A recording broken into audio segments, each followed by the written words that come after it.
DW here. Let's do something a little bit different. This is something that I did on my old channel, and I think I've talked about it a little bit here, but I don't think we've ever done a video on this channel for this. And that is making brass 410 shells. We'll talk a little bit about it. Hopefully we don't run too awful long. I'll try and keep things, my ramblings down. But suffice it to say that 410 is pretty popular.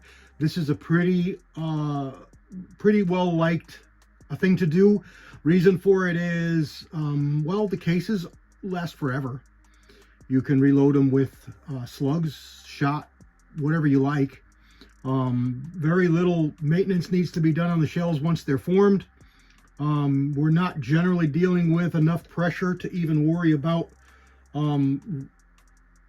resizing every time. A lot of times the loads you're using are light enough that you can just keep using them. If you do find that there's a problem loading them, you just resize them before the next time. But and I'm speaking generally because we're using single shots. If you're using an auto loader or sometimes a pump, you may want to resize every time. But if you're using multiple guns, you definitely want to resize. But if you've only got one gun and you're loading just, you know, like a grouse load or a squirrel load, something light bird shot, you're probably not going to be any kind of pressures to open up this case. Remember, the cases we're using are rifle cases, and they're designed for a lot more pressure than the little 410 produces. The 410, of course, we know is a caliber, not a gauge, but it's still loaded to low pressures like most shotgun shells. Most of these rifle cases that we're using here are going to be loaded more than 40,000 PSI in their rifle form. So, you know, you're loading them to just over a quarter of that in a shotgun, so it's a lot less pressure. So the cases that you can use are 444 Marlin. Most people like that because it's got the least amount of forming to do. It also has the smallest rim. I do have some, but I don't have any out here on the bench. You want to try them in your gun. The nice thing about all of this is you can try all these cases before you go through and form them, all the work it entails to form the cases. You can try them in your shotgun before you form them. So take a 444 case. You can use 30-40 Krag. Now, a little note of 30-40 Krag.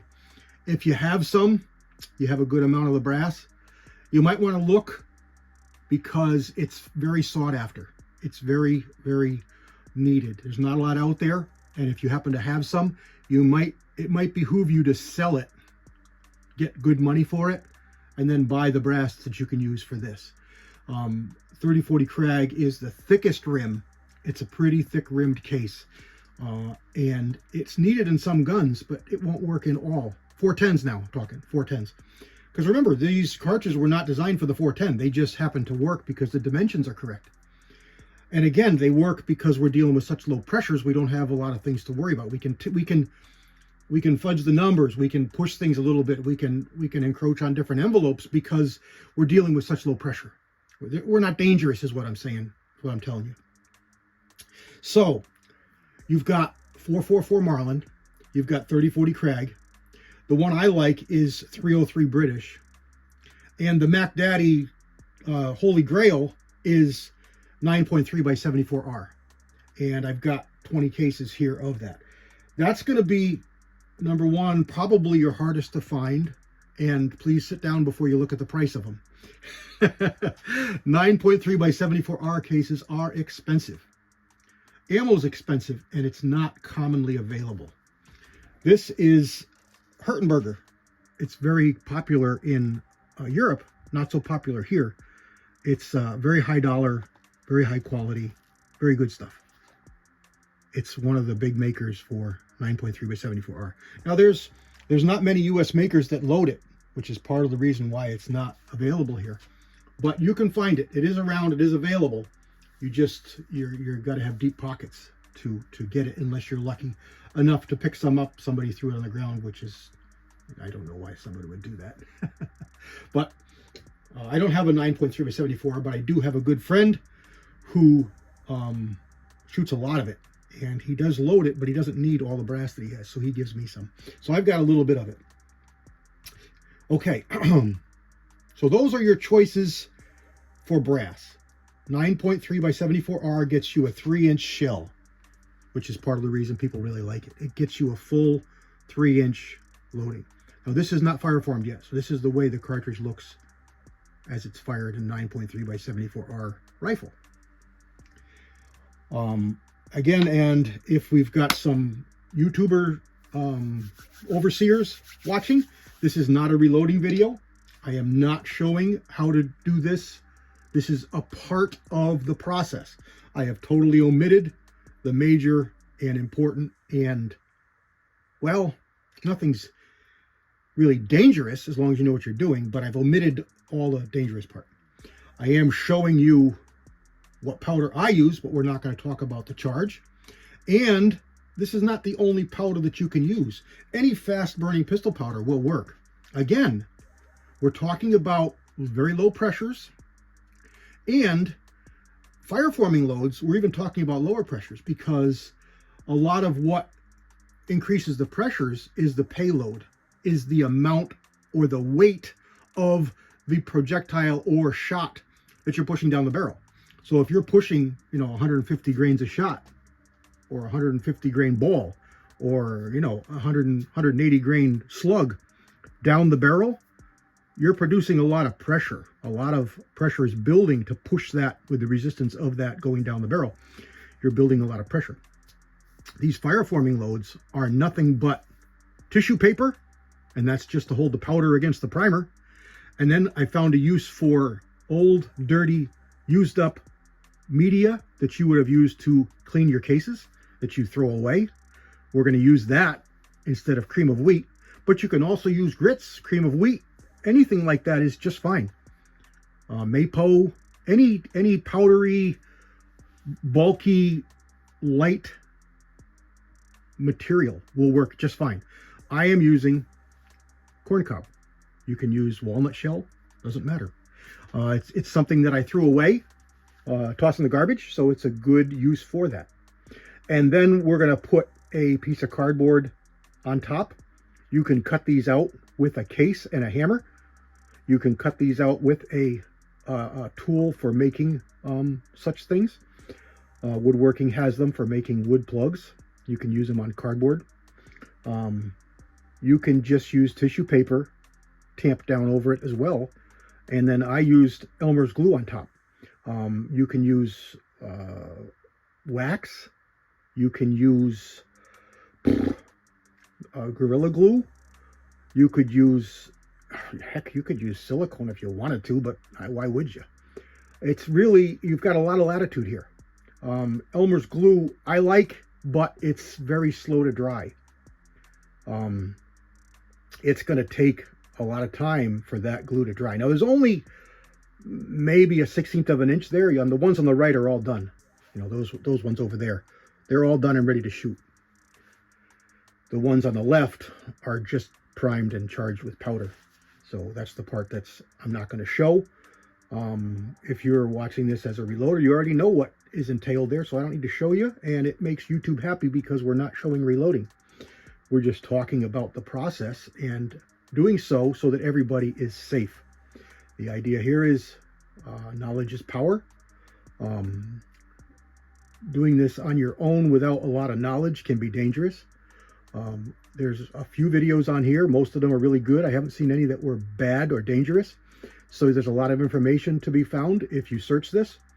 So this is just my version of it. This is just how I do it. And it mirrors most others that you find. So here, again, we're 9 minutes in. I don't want to hold a whole lot longer. Again, we're not going to show you how this stuff works, but if you know how to load a shotgun shell, you understand that everything is packed, everything is compressed.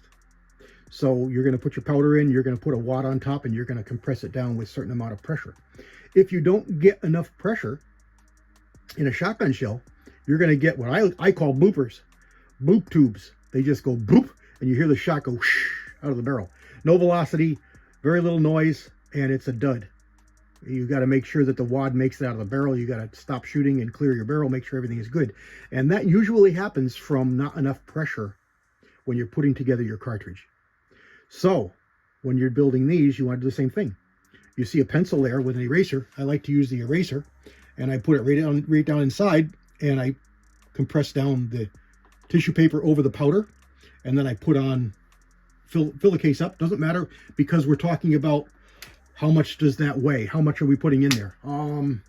A typical load is going to be, let's say, 3 buckshot. Let's just talk about that. 3 buckshot would be probably 50, 60 grains a piece. So we're talking about 150 to 180 grains of projectile weight.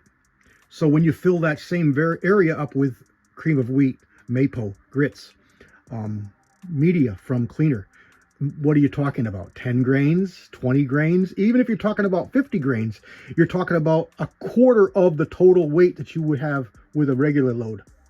So if you loaded, let's just say, for the sake of argument, 100 grains of powder behind a 150 grain bullet, we're going to load that same amount of powder, or maybe a little less, behind a bullet that's 1/4 behind a projectile. That's 1/4 of that mass.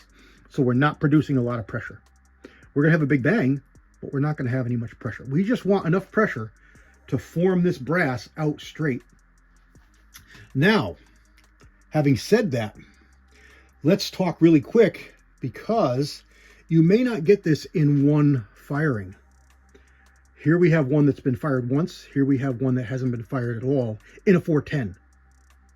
So this is 303 British. This is 303 British that's been fired once. Can you see the show? You can still see the shoulder. Let me zoom in for you. You can still see where the shoulder was, but it's expanded. See, this is a 303 neck. This is one that's been fired one time. Goes right inside. This still is not up to diameter. Right now, this diameter here outside is about 402, 403, something like that. This one here, I don't know what the outside is, but the inside is about 312, 310. So it may take a couple of firings. It may not happen in one. And that's actually not a bad thing, because that tells you that you're not operating at any kind of pressures that could be dangerous. So expect to have to fire this a couple of times. Sometimes you get lucky, you get it in one, and then you can reload it with shot and finish fire forming it with an actual shooting load that you can use. Other times it takes 2 of these fire forming loads. So when you do this, it works better if you fire with your muzzle straight up in the air or straight down at the ground. If you shoot horizontal, a lot of times you'll find that the brass will open up more on one side than the other. It's not ruined. Don't freak out. Just load it up and do it again. It will form out to the entire chamber. The reason it did that is just because of the way the brass is. You know, you do want to anneal this beforehand. It's going to work better, but you don't have to. These cases are all annealed, and I anneal them not longer than I normally would, because you don't want to ruin your brass, but more. In other words, I normally just anneal the neck. This one here, I annealed half the case. So you're going to get a little bit heat down in your case head, which is where you don't want it, but you got to anneal a little bit more of this, because we're forming out more of the case. We're not just changing the neck, we're changing all the dimensions of the case, almost from the web out. So you want to anneal a little bit more. And then shoot it straight up in the air or straight down. If it doesn't form out all the way, don't freak out. Load it up again, do it again. It will form out all the way. It will go. I don't generally get a lot of cracked cases. They will happen. Generally, I don't see a lot of them. If you are seeing it, you probably didn't anneal, or you didn't anneal properly. You can go too much and remove properties from the brass and make it more brittle. You can also not anneal it enough. Generally speaking, people anneal too much. You don't need a lot to make it work, to soften it. Depending on the size of the case, you can't just go by seconds, because it doesn't work that way. Generally in my videos, I tell you it's 6-7 seconds. Well, at 6-7 seconds, based on the size of the brass I happen to be annealing. If you're annealing 22 Hornet, it's not going to be 6 seconds. It's going to be 3 or less. If you're annealing 50 BMG, it might be 10 or 12. See what I'm saying? You've got a larger amount of brass to heat up to get to a temperature that will anneal. So you have to go by feel, go by look, and see what you're seeing. You can use some paste to templac. I don't like it because it makes a mess. I go by color of the flame. You want a nice straw color. But this is not an annealing video. We're 15 minutes in. I'm about to all I wanted to tell you. Post up some questions. Happy to answer and help as much as I can. Again, there's a lot of latitude, a lot of things you can do different here. My idea is to keep the projectile as light and as safe as can be, because we're firing up in the air. You don't want to fire anything heavy that's going to come down and hurt somebody. We're firing basically dust. So although it would be dangerous, 5 feet from the muzzle, 10 feet from the muzzle, it's not going to hurt anything. And fired up in the air, it's going to come down as dust. So pretty safe. Shooting straight at the ground. Again, if you're talking about a 30-inch barrel, 24-inch barrel shooting at the ground, you're going to have to watch out for your feet, because that's going to hit the ground and spray. So if you can fire it off an edge, off of a drop off, a sloped ground where you can get some distance from the muzzle. You don't want to fire this and plug your muzzle, like fire it into paper towels or something like that to muffle the shot. You don't really want to do that, because you want to let that pressure get out. So you can stand on a chair or something like that and fire down into a bucket or into something that would protect the ground around you. Just be smart about it. Again, we're 17 minutes in and I'm getting to ramble. So that's it. This is just a quick 410 brass forming video, just talking about the process. So a really quick rundown. You can use a whole bunch of different fast burning pistol powders. Start low, work a little bit more, a little bit more. The worst you'll do is not form it out. If it doesn't form out, load a little more powder. You want to keep it on the lower side, on the faster burning side. You can use a bunch of different things to hold the powder against the primer. Tissue paper works best. How much? Depends on how big a case you're trying to do, but with these 410s, I use about a 2-inch square piece of tissue paper. Just tear it, jam it down in there. And then how much cream of wheat, how much anything, it doesn't matter. Fill it up to the top. It's going to compress. Again, compress. Put more wadding on top, whatever you want. I use a piece of cardboard. You can use whatever you want. More tissue paper. Tamp it down again. And then glue it in place. Wax it in place. A wax candle. Drip the wax in there. Works great. It's fast. I use wax a lot. I just don't like to have a flame around with, I've got powder out here. So if I did that, I would probably load everything up, tamp everything down, get everything ready, and then take it outside on the back porch or something and drip a candle into the case melts. It just holds everything, makes it a little bit safer. You don't have to do it. I get a little better results when I do it. Again, Elmer's glue or glues, you gotta wait for the glue to dry. So if you intend on doing this and going shooting, maybe use the wax. If you're gonna do this and then wait a week and then go back and shoot it, the glue is gonna work fine. There we go. Hope this helped out. Again, ask me questions. If I don't know, I'll find out, or I'll tell you I don't know. I won't lead you astray. I won't just give you an answer. I don't know everything. I don't do everything right. I try and not post on things that I don't know about. I try and not talk about things I don't know about. If I don't know, I'm not going to tell you. I'm not going to make up an answer. But if I can help you, I certainly will. God bless everybody. CW out.